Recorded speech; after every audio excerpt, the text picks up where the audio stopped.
Do you want your business to grow faster? Are you open to new and out-of-the-box ways to drive revenues and increase value? How do you imagine the most successful entrepreneurs and business leaders double, triple, or expand their businesses tenfold or more? This is a weekly podcast featuring conversations with business owners, executives, and leaders as we reveal behind-the-scenes details that give you, our listeners, the confidence to pursue your own deal-driven growth. On the show, we discuss a huge variety of deals, everything from large, complex mergers and acquisitions, capital raising, joint ventures, strategic alliances, real estate, affiliate and sponsorship deals, and more, including smaller deals that you can do without significant capital. My name is Kupfer, and I've been supporting deal-driven growth for businesses for over 35 years as a successful entrepreneur, professional negotiator, and attorney. My goal is to help you strategize, plan for, find, and complete deals that will help your company grow faster. Welcome to the DealQuest podcast. Let's get started. DealQuest community, I'm so excited to introduce you to a remastered episode of the DealQuest podcast. So, the podcast has grown so much. We started it about 5 years ago now, at least at the point I'm recording this. And we, in the beginning, had maybe 60 or 80 listeners per episode. We now have many multiples of that. In fact, we've got about almost 100 times that number. And I realized that there were so many great interviews I did early on in the podcast. In fact, in the first year of the podcast, it wasn't even called DealQuest. It was called Fueling Deals until we rebranded it. And we interviewed some amazing entrepreneurs and deal makers and just amazing stories, amazing content. And I know that so many of our listeners have joined us over the last several years and may not have heard some of those earlier episodes from 5 years ago, 4 years ago, even 3 years ago. So we have picked the best of those old episodes, and the advice and the stories and the experiences are timeless.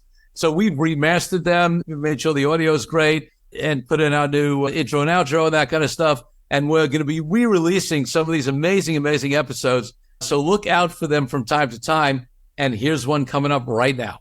Today is going to be a solo cast. And what I want to do on this solo cast is to review some of the deals of 2018 and what they tell us about the kind of deals that we can be doing as business owners.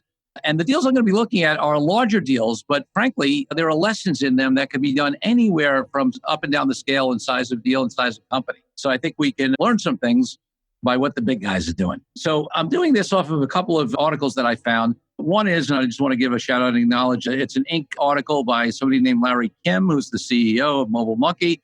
And he did a review, I think somewhat recently, of some of the big tech deals in 2018.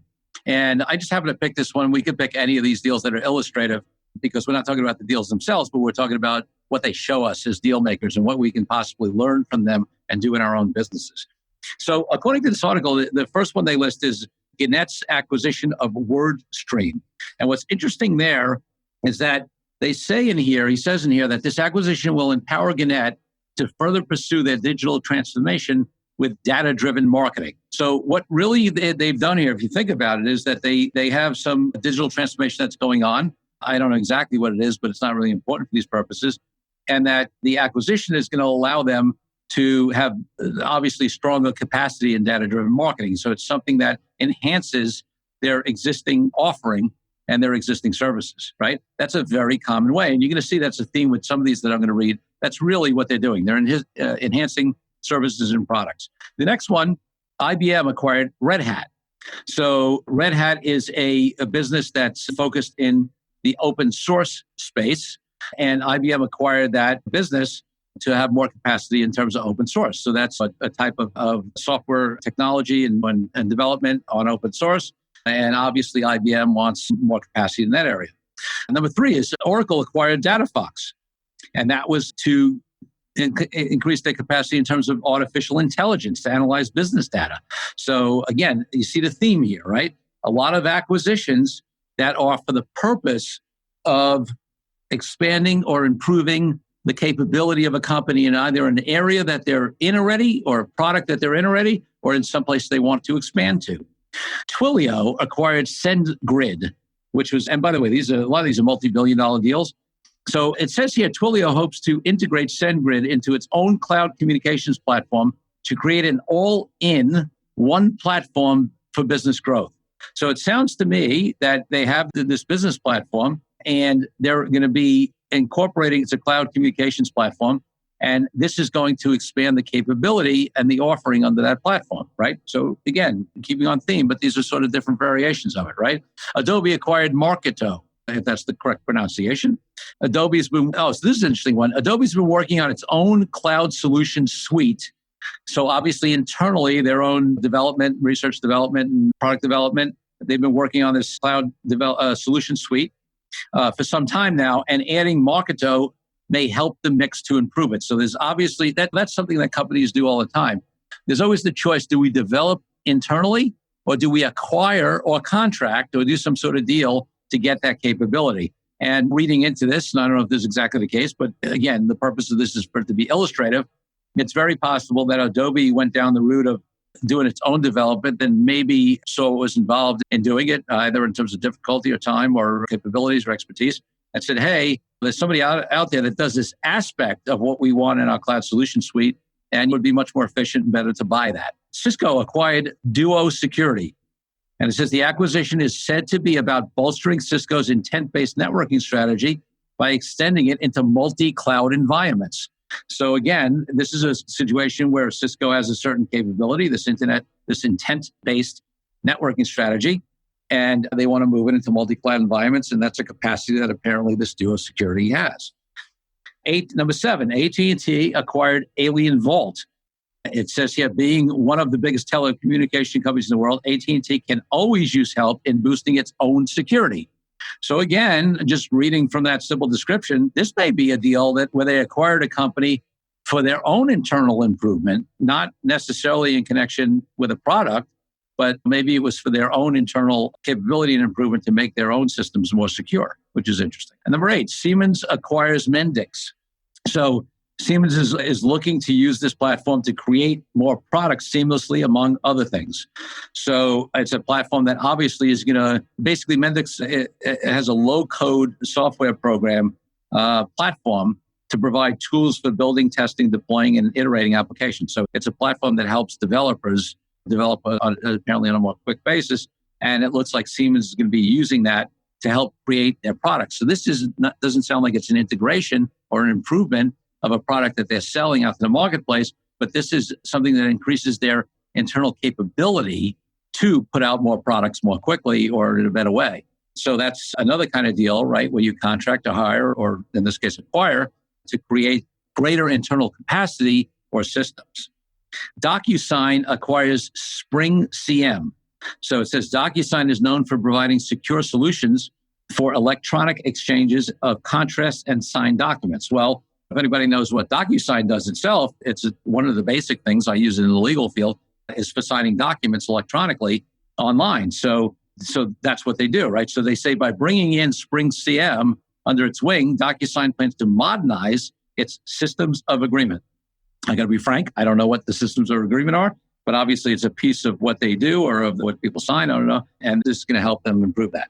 And finally, from this particular article on the acquisition list, on what he lists as the top 10 tech acquisitions of 2018, is Salesforce acquires Datorama. And this is a deal that he says the acquisition is a good fit for Salesforce, combining their sales and marketing software with the power of the marketing cloud. So obviously there's some cloud-based marketing solution that this company provides that's going to enhance what Salesforce is doing already. So again, taking this from Larry Kim's article in Inc., that's a review. So I want to go on to some partnership deals after this. Most of what we heard there is companies either improving their existing products, expanding their product lines, improving their own internal systems and processes or capabilities. And those are a number of reasons that companies do acquisitions. And very often, those types of things, especially if you're integrating it into a product or service of yours and you want to really own it, it's especially if you can do it, acquiring that as opposed to licensing it. We talk about all the kinds of different deals on this podcast.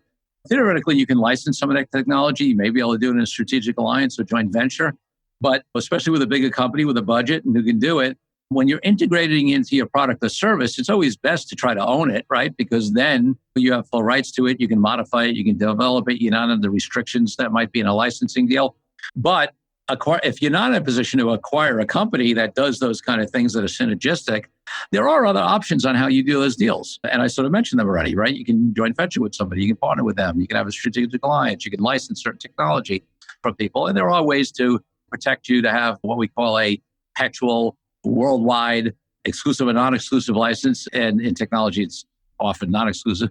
But so there are ways that you can make sure you have rights forever on it. But certainly, listen, if you're in a position to buy it, that's great. In contrast to that, I found another article that had the 10 most important tech partnerships of 2018. And this was something on crn.com. I frankly don't know the site well. I just searched and found it by somebody named Rick Whiting. So I want to acknowledge him because I'm working off his work here. And I'm not going to go through all 10 in this case. I just picked out some representative ones. But it's interesting, they call it tech partnerships. Now, when you see the word partnership in an article, in a press, this happens to be sort of like a slideshow thing, that's a generic sort of business term, right? That could mean that it's actually a business partnership where they own the business together, where there's some sort of equity share in an entity. It could be a joint venture. It could be a strategic alliance. You'll see some of these are different. So the word they're using, partnership, is more the sort of business colloquial term and not the legal term. And you'll see how some of these are structured. So I think I'm just going to do a few of these to give you some representative examples of non-acquisition type deals that major companies did that are illustrative to some of the things that you can do as well. So the first one is Microsoft and Walmart inked a 5-year cloud services partnership, right? So now I don't know if this is how it's structured. I don't know if it may just be a contractual arrangement, which is probably what it is, some sort of strategic alliance contract. But it could be a joint venture or something else. But my guess is it's probably a contract between Walmart and Microsoft. And it's under which Walmart will build out its e-commerce capabilities by leveraging some of Microsoft's most advanced cloud solutions. So you're going to take a brick and mortar company, right, that wants to do more in e-commerce, and it's going to a major player, Microsoft. Now, what do you think the impetus of this deal is? I'll give you a second to think about it. I think that you'll either come up with it, or when I tell you it, it'll be pretty obvious. So I don't know what you thought of, but here's the bottom line. Who is Walmart competing against? Who is almost everybody in the world competing against there? Amazon, right? So Amazon, this was a move where Walmart and Microsoft got together, who are giants in this respective industries, as it says here, but they have one thing in common, a major competitor called Amazon. So Amazon is taking what Walmart does and what Microsoft does combined online and obviously dominating the world in some ways. Well, Walmart and Microsoft want a piece of that business. So they have come together. So that's a lesson. Is there a competitor in the industry that you're having trouble competing against on your own or competing with on your own? Or I even like to look at it from a creative plane.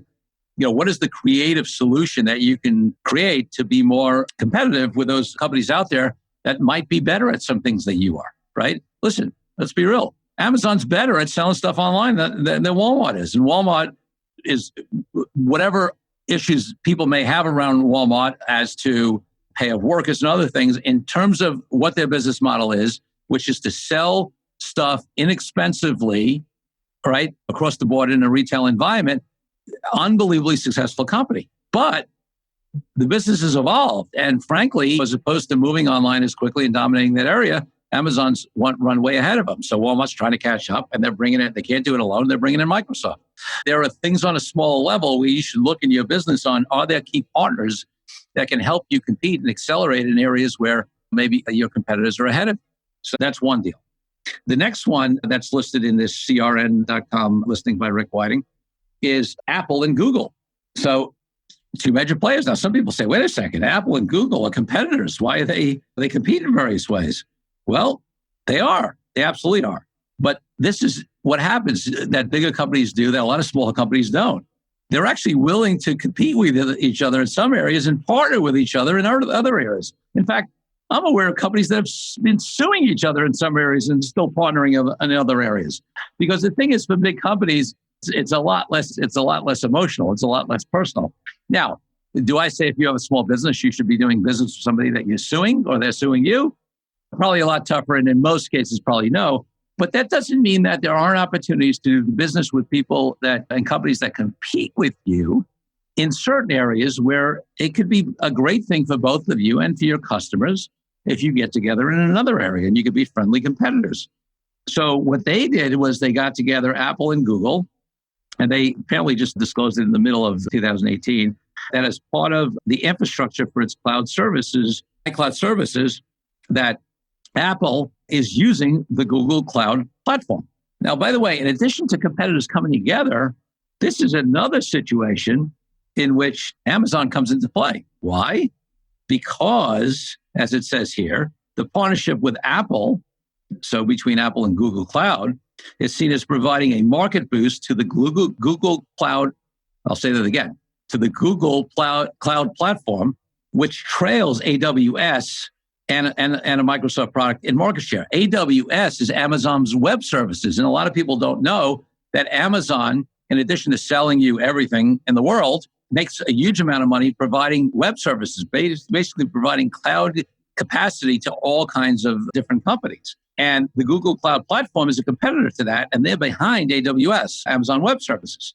So they have partnered with Google Cloud. Google has partnered with Apple to try to bring up that competitive advantage. So they did it for a reason of catching up to a competitor, and they work with a competitor in a different way to do that. Very interesting. The next one we have here is, let's see if I can pronounce it. I think it's Ariaka and China Mobile. Well, so what is this about? So Ariaka is a SD-WAN technology developer. For anybody who's techies out there, you may know what that is. I have no idea what that is, but it doesn't matter for the point I'm making. They forged a partnership with China Mobile International. Why did they do that? Well, they were running into issues with cross-border limits on communications. Why? Because there's issues in China with regard to various regulations that govern various things in terms of cross-border communications. And the thing with China, whether you like it or not, they have a lot of requirements around restricting foreign companies from doing business there, at least without having local involvement. So this Ariaka company partnered with China Mobile, which is a Chinese telecom. It's one of the big Chinese telecom companies. And they've come together to get past those regulatory issues on the cross-border communications. So that's obviously solving a problem for them and potentially giving them access to another market. So that's another way. Now, for many of you, you're not going to be doing business in China and things like that. But what's the broader lesson on that? The broader lesson is that there are some opportunities that certain companies have access to and others don't, whether through the regulations or whatever. One example I can think of, for example, is that there are a number of UBE companies, minority and women business-owned companies out there, and there are projects that are set aside for those kind of companies. There are big corporations that set aside a certain amount of their contracts for MWBE, and the government sets forth at federal, state, and local level, for example, sets aside some contracts, so they require a certain percentage of contracts to be with a minority or women-owned business enterprise to account for and try to make up for some of the past discrimination in that area. Well, how does that work? I mean, obviously, that's an opportunity for businesses that are minority or women-owned, but how does that affect a company if you are not a MWBE qualified company? Well, I've seen many companies who see opportunities in that partner with MWBE companies. Now, I won't get into the details on that structure. I've done some of those deals. In general, the control has to be by the MWBE partner. They need to have 51%. They need to have the voting control. But you can potentially, if there's a lucrative opportunity and you are a majority-owned company, you could partner. And very often, minority-owned companies, MWBE companies, who need additional capacity to fill bigger contracts, will partner with majority companies, and they take up to 49% majority-owned company in a deal, and the MWBE company qualifies for the contract and gets the majority of it. But there's money to be made, and there's great partnerships to be built and business opportunities to be had in breaking through and getting into a regulated environment that you wouldn't otherwise qualify for by partner. So that's sort of a parallel to what this company did with China. Then we've got Microsoft and Nimble. And so this is another one where they say Nimble and Microsoft would appear to be competitors in the markets for CRM and marketing applications. But they say, hey, no, there's really more alignment here. Why? Because even though they're both in CRM, Nimble is much more in the app side for small businesses, and it doesn't intrude so much into the turf where Microsoft sells its ERP and CRM applications, which is in bigger companies and higher end. So even though they are on paper doing the same things, their markets, their clients, the companies, the segments that they market into are really not that overlapping. right? So they're not truly competitors, although they do the same thing. That's a great opportunity. Upscale, up market, down market. Sometimes it's based upon geography. You can partner with people where they have access in a certain geography and you don't. So here they got together and they're going to basically take those applications and be able to serve a broader market, right? Up and down the market. And Microsoft, basically they're going to have Microsoft is going to use its channel partners to sell the Nimble in conjunction with Office 365. That's another aspect of this. Microsoft has phenomenal distribution. Channel partners are people who are like work with Microsoft products and sell Microsoft products, other kind of products. So Nimble comes along and says, hey, I want to access that big distribution system. Microsoft says, hey, we don't do this on the lower end, and we can integrate this into Office 365, and it could be economically beneficial for us and good for our clients. So there's an opportunity there for that for both sides to improve. And that's another example, if we want to take it back to how you can apply that in your business. Look for companies that are already selling into your market, maybe other types of products. Or look for companies that have distribution in markets where you want to get to. I'll give an example, which is, we're talking in these deals, it's much more product-based, but the channel partner sort of model is, and I'll give you a variation on it. I have clients in all industries. We do everything from tech. We're talking about tech deals here to you name it. I've done licensing deals and restaurant deals and brick and mortar and retail. But I do a bunch in financial services, including in the RIA space. And a lot of the business from that comes from custodians. So like Schwab, Fidelity, TD Pershing, people like that, and some of the consultants and the recruiters in the industry, they have big sales forces where they call upon these brokers at wirehouses at like UBS and Morgan Stanley and Merrill Lynch and Goldman Sachs and people like that. And they say, hey, you should leave there and form your own firm and go independent as a registered investment advisory firm, which is when I help them leave where they're from, set them up in a new business and become entrepreneurs and have their own business doing wealth management. So these custodians and other key people are the ones who are selling into them, and then they bring me in. Now, the difference in mine is we don't have any kind of deal, partnership, business arrangement. There's no money exchange hands. It's just a referral relationship. And that's what's appropriate in my business. And frankly, as a lawyer, I can't split legal fees with anybody. But there are similar deals, similar arrangements that people do in other industries, which is similar to that, where there is actually an economic deal, where the channel partners bringing you in gets a piece of the deal, or where it just benefits them in various other ways. I mean, for me, it benefits them because the custodians are going to get the assets on their platform. That's how they make money. So if I help these people leave the Merrill Lynches and the Morgan Stanleys and set up their own firms, the assets, it's going to help the Schwabs and Fidelities and TDs and Pershings. So look up and down your network and see where maybe other people can basically sell for you or access for you, or you can do it for them. Maybe you're the one with the distribution network and the connections, and somebody else has a product that's a great product, but they haven't been able to get it out there. And you say, hey, I sell X to my marketplace. I can have my salespeople and marketing people and online systems, wherever it is, just be set up to do another product line, and I have access to the customer base. So listen, those are some examples of the kind of deals you can do. I think it's useful if you want to start to do deals, or if you do deals and you want to expand. And if you don't do deals, I think you should at least learn about it and know it as an option to look at some of the deals the bigger companies do and study them and find out what they're doing. Because listen, they don't do everything right. In fact, they make mistakes, but they're bigger for a reason. And most of them have grown inorganically in addition to organically. So they've at least done a chunk of deals, well enough to have them grow. So that's why I wanted to use these examples as illustrative examples and really to get your mind going, get you thinking about the different options and possibilities. So with that, I'm gonna thank you all, listeners, for tuning in. And remember, there's only one difference between companies that grow inorganically and those that don't. And it's unrelated to size, amount of capital, or any other factor other than that the owners and executives of companies that do deals make a decision to do deals, and then they take action. So until next week. Thank you for joining me on this episode of DealQuest, where we help you understand how deal-driven growth can be your ticket to freedom. I want to invite you to a unique way to tap into the wisdom and experience of the DealQuest community. The Deal Den is a place where entrepreneurs, high-level executives, and business leaders come together, support each other's growth and success, and share what's working best, as well as what challenges we are facing right now. You will get input not only from me, but from all of our members. We collaborate and serve each other. To join us, go to CoreyKupfer.com/DealDen. I'll see you there. I'm Corey Kupfer. Until next week, wishing you the freedom and financial prosperity that I know your deal quest will bring.